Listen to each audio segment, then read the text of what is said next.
to be doing is our vehicle is going to have regenerative braking in it. It's an AC induction motor, and we got an 8 kilowatt fuel cell from Hydrogenics.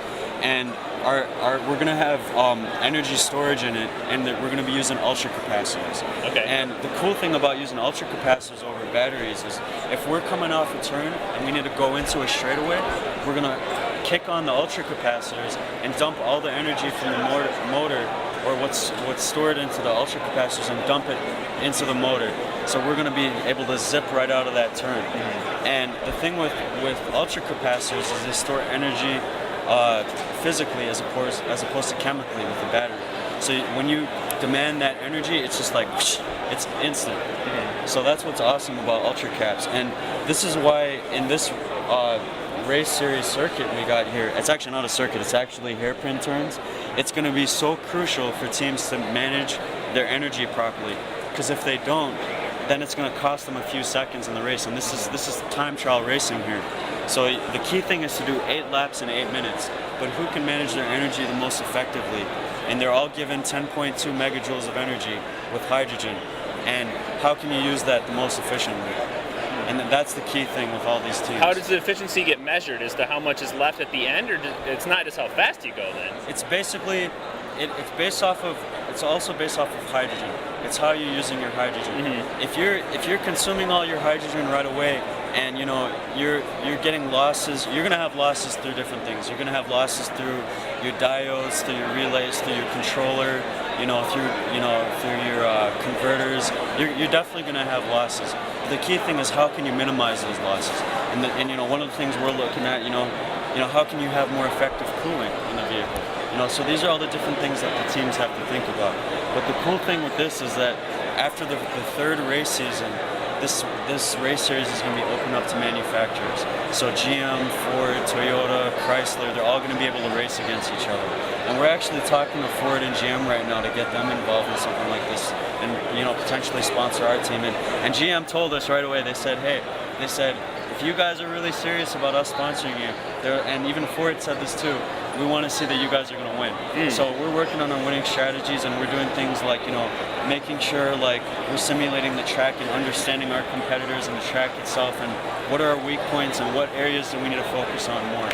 So this is really an awesome way to, get more exposure to the technology and just get the public asking more questions about this technology, because you see these fuel cell vehicles here, but you don't see them out on the road today yet. And everybody wants to know, well, how come they're not on the road yet?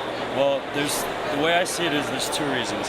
One is lack of infrastructure, and lack of more support from the government, and 2 is lack of public awareness. I mean, you could go up to a lot of these people. I mean, especially even in Michigan, you go up to a lot of people and you're like, do you know anything about fuel cells or hydrogen? And people are thinking like this is like rocket science, but you know what?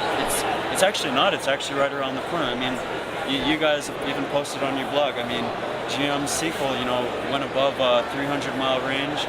Toyota just recently claimed that they managed to get above 350 range. You got the Honda fuel cell FCX vehicle coming out. But the key thing is, there's also the technology, bringing the cost down, right? And if you can bring the cost down by creating a demand and getting economies of scale, then we can make this technology more viable. But right now, it's still just a pipe dream without the support of the public and the support of government and infrastructure. So this is what we got to do. And Detroit, we're looking to get Detroit back on the map, because everybody's saying, Detroit, wake up, Detroit. And it's true, we do need to wake up. But our race team's looking to change that. Cool. So June 2008. June 2008, we're coming to a racetrack near you. And what Formula Zero is going to do is they're going to give the teams a race package, which is awesome, because as everybody knows, fuel cells right now are expensive. And they're going to be giving us an 8 kilowatt Hydrogenics fuel cell. And these fuel cells, I mean, they range anywhere between like $100,000 to $150,000 for a fuel cell of that size. And the fact that Formula Zero is going to give us one, and they're going to give us the hydrogen storage tanks, is really awesome for us, because then we could just focus on raising the money for the rest of the vehicle, not for the fuel cell and the hydrogen cartridge. Because there's 3 phases. There's the design, build, and race. And in order for you to get this race package, you have to show that you got a winning design, and you got to show that you have the funding capacity to do this. So not all teams are going to get the race package. It's only the top 7 teams with the best designs.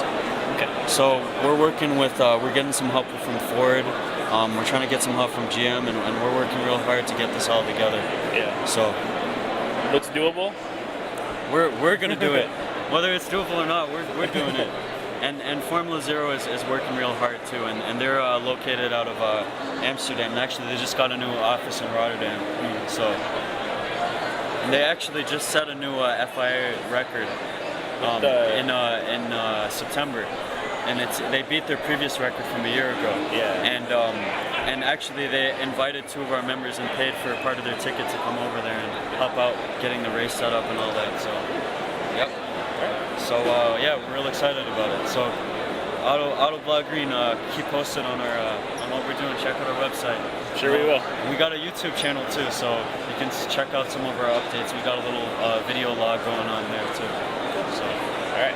Thanks a lot. Yeah, no problem. Just in time too, the battery just died. Yeah, there you go. That's why I got an Expo. We needed to get you a fuel cell.